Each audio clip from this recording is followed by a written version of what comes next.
Were you the driver? Of course. It's my vehicle.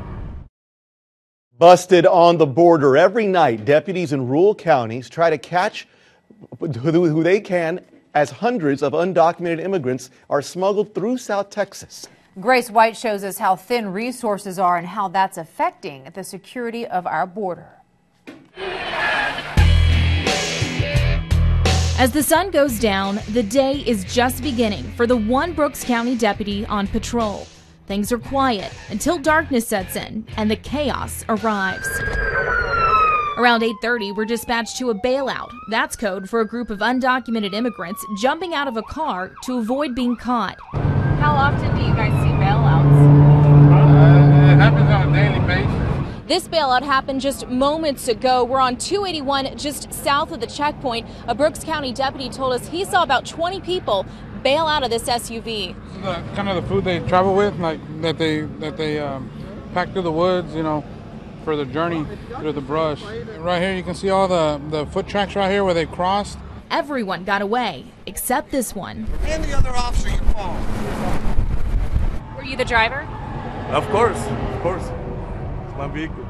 Are you worried about your friends out there in the rough terrain?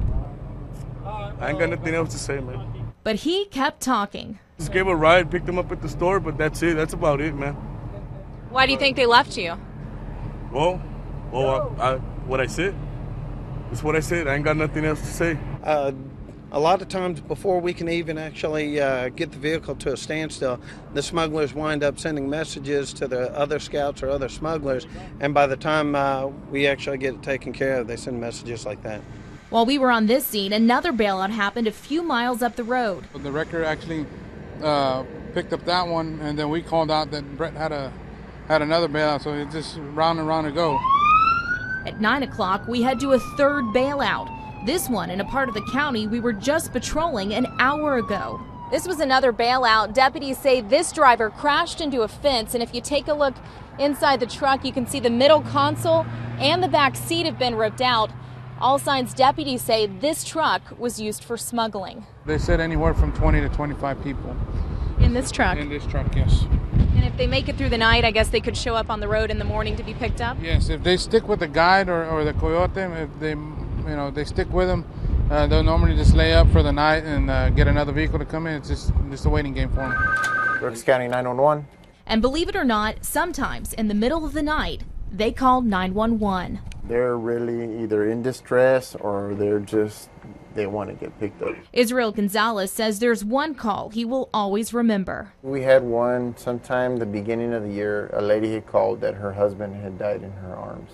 It's political, anytime nobody wants to come out and say that it's not secure down there or up here, but the sad reality of it is it's not secure. Chris Cabrera sits on Border Patrol Council, a group that in recent years has been more outspoken about their needs. Specifically, Cabrera's group wants a processing center that would speed up the intake process and free up agents to go back into the field. With so many bodies coming in, the system being so slow, we're just seeing a lopsided ratio of agents inside as opposed to outside. Brooks County deputies feel the same way. We're real short-handed and we can't be everywhere at once. Especially when there's only one deputy to patrol the entire county. You can just imagine we had a lot more manpower, what could be achieved here in this county. One of the reasons Brooks County can't hire more deputies is because of their budget. Since they're technically not a border county, they don't receive the federal funds other counties do.